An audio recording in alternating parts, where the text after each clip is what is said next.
lo he comprobado al presentar este tema, no tienen la mínima idea de por qué Jesús tuvo que ayunar 40 días y 40 noches. Aquí vamos a entender por qué. Escuche lo que estoy leyendo. Muchos que profesan ser piadosos no investigan la razón del largo periodo de Cristo, de ayuno y sufrimiento de Cristo en el desierto. Dice que Él se retorcía del hambre, del dolor ocasionado por el hambre, dice el testimonio de Jesús. Él no tenía ningún problema con desórdenes alimenticios, en la bebida, en la comida, no había en él gula ni glotonería, nada de eso. Fue el único ser humano que nunca pecó y esas cosas son pecado. ¿Por qué ayunó 40 días y 40 noches? Nosotros los adventistas del séptimo día sabemos que un ayuno nos ayuda mucho cuando tenemos ciertas enfermedades. Inclusive en nuestras instituciones naturistas, adventistas del séptimo día, esparcidas por todo el mundo, hay ayunos que se realizan bajo la tutela de profesionales de la salud, médicos naturistas adventistas confiables, de 7, 14 y 21 días hasta 3 semanas, con el objetivo de eliminar pequeños tumores cancerígenos. Y eso es increíble y es asombroso. Usted ve, por ejemplo, que los perros, cuando ellos están enfermos, no le reciben a uno comida. Y a veces pasan ellos mismos 1 o 2 días sin comer para mejorar de un problema de salud. Jesús no tenía ninguna enfermedad, ningún problema de salud, ningún desorden alimenticio. ¿Por qué ayunó 40 días y 40 noches?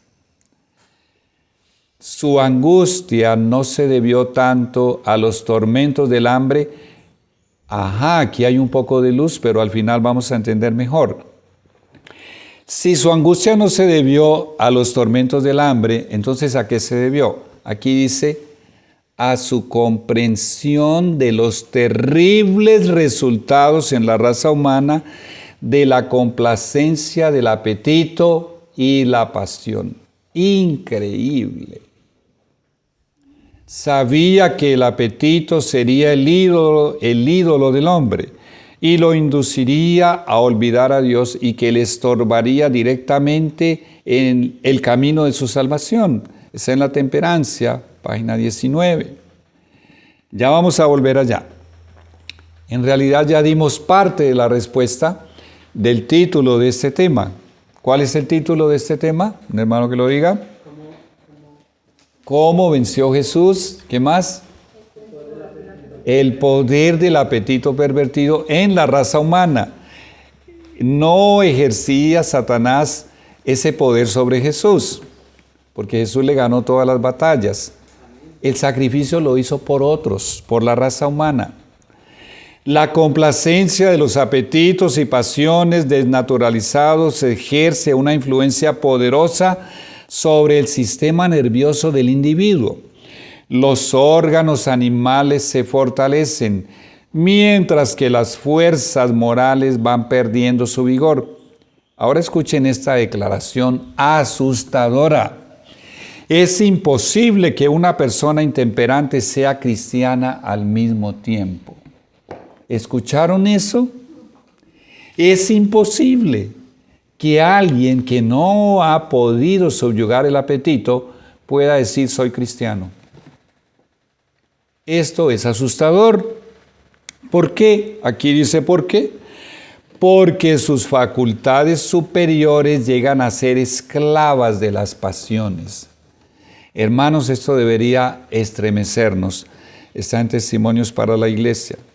La complacencia de los apetitos causa problemas digestivos, entorpece el funcionamiento del hígado y, lo más grave, ¿qué dice allí?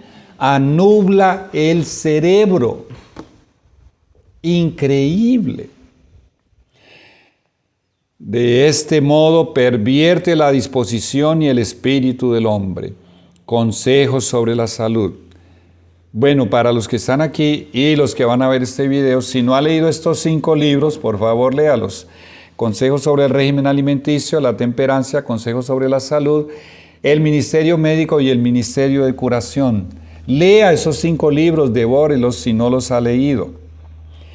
Por la complacencia del apetito pervertido y la pasión, aún los cristianos profesos perjudican a la naturaleza, está hablando de su cuerpo, en su obra, y disminuyen el poder físico, mental y moral.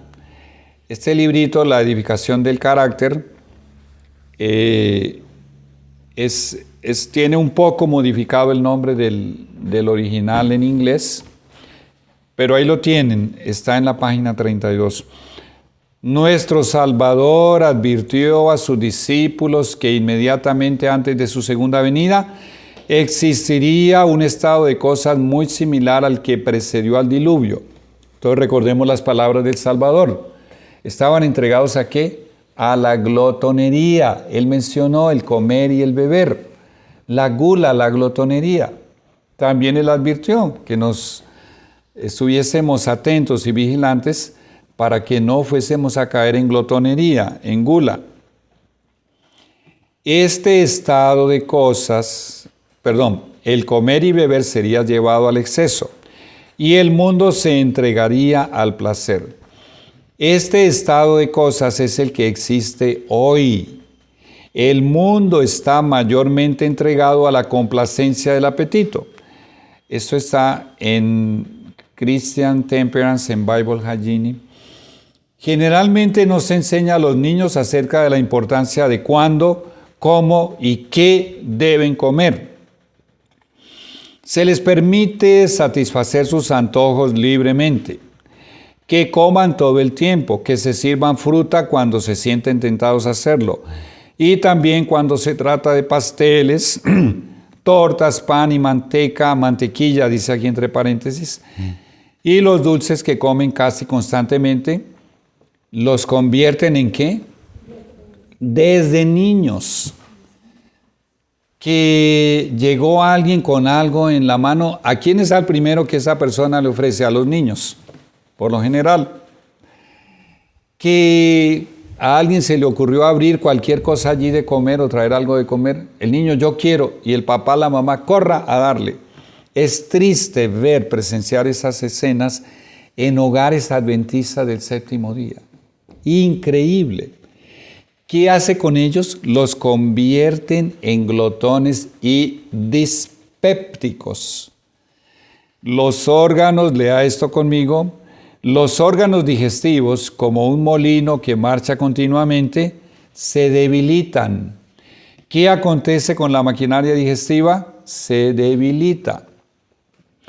Se demanda fuerza vital del cerebro para ayudar en su sobrecarga y así se debilitan las facultades mentales.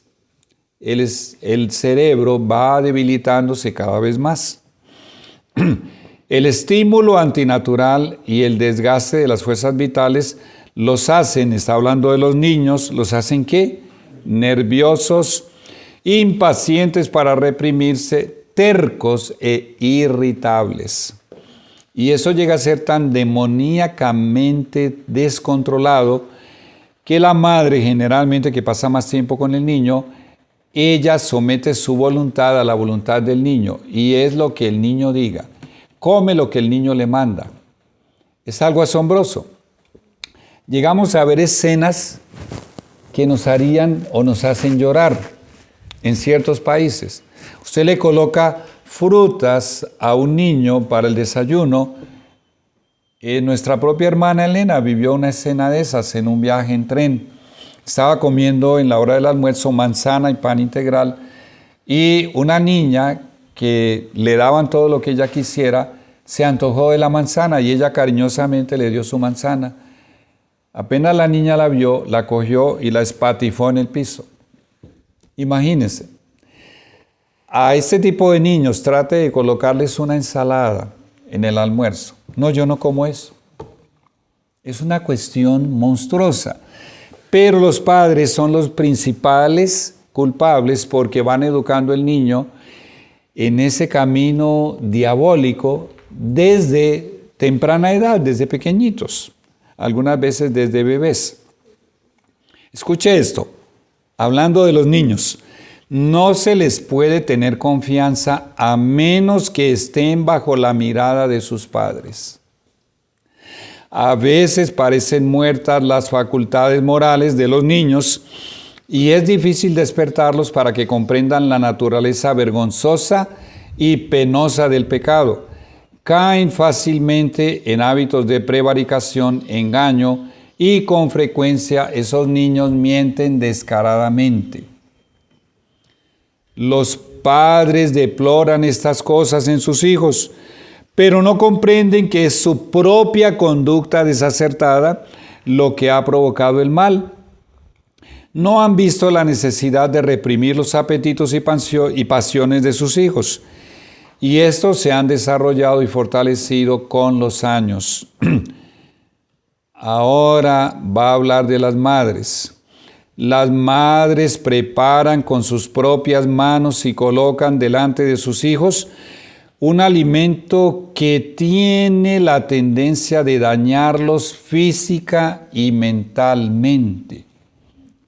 Bueno, en el mundo esto sería normal, es normal, pero en un hogar adventista del séptimo día, llegar usted y ver a una madre preparando esas cosas y dándosela a sus propios hijos, y llegan a la adolescencia, mijita, aquí hay una ensaladita, no, yo no como eso.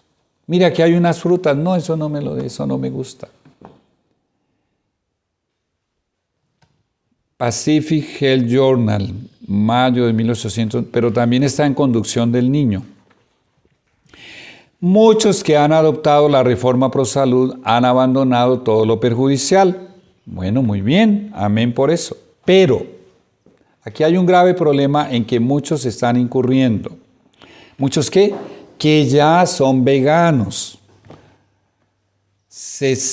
Hay un pero se sigue de ello, o sea, por causa de que ya no comen nada dañino, que porque han dejado estas cosas pueden comer tanto como quieran, se sientan a la mesa y en vez de considerar cuánto deben de comer, se entregan al apetito y comen en exceso. No, pero eso es comida saludable, yo quiero otra platada. ¡Qué horror! Es un gran error. Ahora veamos qué pasa. Luego, el estómago debe trabajar hasta el extremo durante el resto del día para eliminar. Escucha, aquí no dice para aprovechar, dice para qué, para eliminar, eso se pierde, va para la letrina, para el sanitario, para eliminar la carga que se le ha impuesto. Todo alimento ingerido del cual el organismo no deriva beneficio es una carga para la naturaleza en su trabajo. Hermanos, el arroz blanco no alimenta. El arroz blanco no tiene nutrientes, no tiene fibra. ¿Y por qué se necesita comer grandes cantidades de arroz blanco? Para poder sentir la sensación de llenura, saciedad. Del arroz blanco, aquí estoy leyendo, todo alimento ingerido del cual el organismo no deriva beneficio, no hay beneficio en comer arroz blanco, es una carga para la naturaleza en su trabajo. Esto es asombroso. ¿Qué más dice acerca del alimento inapropiado? Estorba la máquina viviente. El organismo queda obstruido y no puede realizar su trabajo con éxito. Los órganos vitales quedan recargados innecesariamente y la fuerza nerviosa del cerebro es desviada al estómago para ayudar a los órganos digestivos a realizar su obra de disponer de una cantidad de alimento que no beneficia al organismo. Eso lo podemos decir de la fritura. O cuando se asa o se frita algo y por algún descuido, por algún detalle se quema. Ese quemado, ese carbón, ese allí hace mal para la salud. Hay que amputarlo, hay que echarlo a la basura, no comamos eso. Bueno, llegamos a las buenas noticias. Libertad de la esclavitud del apetito pervertido. Tenemos aquí 2 pasos. Primer paso. Todo aquel que comete pecado, esclavo es del pecado. Y el apetito sí que es un tirano que esclaviza. La persona llega a ser adicta, viciada en productos que no benefician la salud. Juan 8:34. Ahora viene el texto que era la lectura bíblica. ¿Cuál es la solución? De modo que si el Hijo os libertare, seréis verdaderamente libres. Solamente Jesús puede hacer esa obra. Juan 8:36. De modo que si alguno está unido a Cristo, nueva criatura es, las cosas viejas pasaron, he aquí, todas son hechas nuevas. El uso de la palabra criatura en esta versión y la palabra creación en otras versiones implica que hay un creador que cuando usted nació de nuevo creó una nueva criatura. Por eso se usa el verbo crear. Viene del verbo crear. Es una nueva oportunidad. Cuando dice las cosas viejas pasadas, ya Dios nos dice que las echa al fondo del mar. Todas son hechas nuevas, nuevos principios, nuevos pensamientos, nuevos hábitos de vida, nueva alimentación. Todo lo que usted quiera colocar en esa lista, absolutamente nuevo. Pondré dentro de vosotros un nuevo corazón y un nuevo espíritu. Ezequiel 36:26. Bendito el Dios y Padre de nuestro Señor Jesucristo, que según su gran misericordia nos hizo, ¿qué dice allí, hermanos? Renacer. Primera de Pedro 1:3. Entonces, ¿cuál es el primer paso?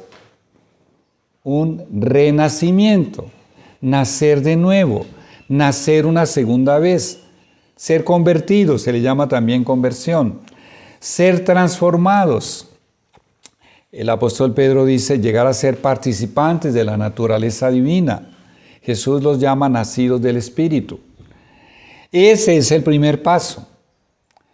Bueno, todo lo que nosotros sabemos, ¿no? El arrepentimiento, la confesión, todo eso es un proceso, pero tenga en cuenta, a menos que no haya ese renacer, si la persona no ha renacido, todas esas cosas bonitas y buenas para la salud que aplique en su vida, le podrán aportar 5, 6, 7, 10 años más de vida en este planeta, pero va a despertar, a menos que haya renacido, va a despertar del sueño de la muerte solo después del milenio. O sea, no le sirvió de nada, en otras palabras, si no ha renacido. Como aquel que os llamó es santo, sed también vosotros santos en el 95% de vuestra manera de vivir. Espere, como aquel con A mayúscula que os llamó es santo, como Dios es santo, sed también vosotros santos en el 99% de vuestra manera de vivir. La Biblia nunca habla así. Usa las expresiones todo, todos, toda y todas. Es contundente, fulminante. Usted no puede dejar 1% para satisfacerse, para complacerse, porque le costará la eternidad. Todo es 100%. Y eso abarca toda el área del comer y del beber que está dentro del nuevo estilo de vida de esa nueva criatura. Y es parte de un proceso, aquí está en 1 de Pedro 1:15, que se llama santificación. Hermanos, en la Iglesia Adventista del Séptimo Día, la Reforma Pro Salud se divulga, se promueve, se publicita. Usted entra a internet y usted tendría allí para ver todos los días 10, 12 horas, cantidades de programas acerca de la Reforma Pro Salud. Tenemos aquellos libros que mencioné ahora, maravillosos, etcétera, etcétera. Pero lamentablemente somos muy pocos los que creemos que es necesario acogerse a esa Reforma Pro Salud. Batallas contra el satánico poder del apetito pervertido. Los adventistas del séptimo día, que han comenzado a dar pasos para acogerse completamente un día al 100% de la Reforma Pro Salud, O que, bueno, en mi caso yo hice así, de un día para otro. Dios no permitió que yo muriese en un accidente de tránsito, en moto. Debía haber quedado muerto, no debería estar aquí al frente de ustedes hace 14 años. Y después de ese accidente, Dios permitió que yo continuase con vida. Yo estaba con sobrepeso, tenía colesterol en las arterias, tenía por lo menos 4 enfermedades crónicas. Una enfermedad crónica es aquella que usted no ha podido curar después de 6 meses de tratamiento. Y estaba para morirme, realmente estaba para morirme. Bueno, y decidí, estaba en apostasía, decidí regresar a Dios, volver a Dios. Y me confronté con estos textos con los cuales se confrontan muchos hijos de Dios. Y hay muchos otros más textos en la Biblia. Si pues coméis o bebéis o hacéis otra cosa, hacedlo todo para la gloria de Dios. Comer, beber. Únicamente si glorifica a Dios podemos comer esa comida o beber esa bebida. Y esto me golpeó muy fuertemente. Este otro, ¿no sabéis que sois templo de Dios y que el Espíritu de Dios mora en vosotros? Si alguno destruyere el templo de Dios, Dios le destruirá a él, porque el templo de Dios, el cual sois vosotros, santo es. 1 Corintios 6, 16, 17. Entonces, en medio de todo ese proceso, hermanos, yo comía 5 veces al día. Y si alguien me ofreciese algo entre esas comidas, difícilmente yo lo rechazaría. O si yo iba por un andén, etcétera, y había algo que me llamó la atención, yo lo compraría y lo comería. Cambiar de allí a 2 comidas al día, y rara vez de pronto, porque uno gasta muchas calorías o porque sabe, la conciencia le dice que necesita una tajadita de pan integral con un poquito de agua de panela, bueno, o una fruta, como dice el espíritu de profecía, una tajada de pan o una fruta, una tercera comida, varias horas antes de acostarse. Hermanos, cambiar de eso, de ese estilo de vida, de comer varias veces al día y mucho comía, y tenía exceso de peso, etcétera, para 2 comidas al día completamente saludables y creer, cuando yo leí consejos sobre régimen alimenticio en 11 días y lo leí mientras iba comiendo. Y entre las cosas que leí decía, coma con parsimonia. Y aprendí. Colocaba la cuchara de comida en la boca, colocaba la cuchara al lado y masticaba, y masticaba. Coma lentamente. Aprendí a comer despacio. De pronto algunos de los hermanos que comen conmigo se impacientan, que ven que yo quedo de último comiendo, porque como muy despacio. Y ahí lo aprendí en ese libro, Coma con parsimonia. Y fui aprendiendo mucho, mucho, mucho. Y cuando regresé al Señor le dije, o estoy 100% contigo o nada. Porque 1% que yo deje para mí, para mi antiguo hombre, significa eternamente perdido. Palabras de vida del gran maestro, el libro de las parábolas. En la parábola, la perla del gran precio. No significa que al dejar algo para mí estoy casi salvo. No, estoy 100% eternamente perdido. Yo dije, bueno, eso solo es posible con Juan 8:36. De manera que si el Hijo liberta, seréis verdaderamente libres. Y Filipenses 4:13, todo lo puedo en Cristo que me fortalece. Y Juan 15:5, separados de mí nada podéis hacer. Y bueno, Señor, voy a creer, el problema ya el resto es suyo. Hermanos, algunos dirán, pero uno pasa vergüenza que uno visita a una hermana y le trae un juguito con galletitas. Hermanos, dé testimonio. No necesita ser grosero, ni rudo, ni colocar una expresión de fanático en su rostro. Dé testimonio, aproveche para dar testimonio. Y si es la ocasión, explíquele por qué no podemos comer entre comidas y por qué usted no come entre comidas. Y sé, hermanos, y eso lo escucho una y otra vez aquí y allá. No, es que me fui a no sé dónde y ahí me dieron y después fui a tal y me dieron y comí. Y está allí sufriendo y con dolores y pasando mal y no duerme. Y lo peor de todo eso es el cargo de conciencia. Porque lo que hago no lo entiendo, pues no hago lo que quiero, sino lo que aborrezco, eso hago. Y si lo que no quiero, esto hago, apruebo que la ley es buena. De manera que ya no soy yo quien hace aquello, sino el pecado que mora en mí, vamos a aclararlo ahora, está siendo firmado, mi naturaleza pecaminosa caída. Por muy hijo de Dios que yo sea o que usted sea, la naturaleza pecaminosa caída no es removida, ella continúa. Es una guerra entre su naturaleza pecaminosa caída y el Espíritu Santo. Usted decide cuál de los dos alimenta. ¿Dije alimenta? Estamos hablando de alimento, no solamente espiritualmente, sino también físicamente. Entiéndalo. Y si usted sigue leyendo, dice, y yo sé que en mí, esto es, en mi carne, no mora el bien, porque el querer el bien está en mí, pero no el hacerlo. Porque no hago el bien que quiero, sino el mal que no quiero, eso hago.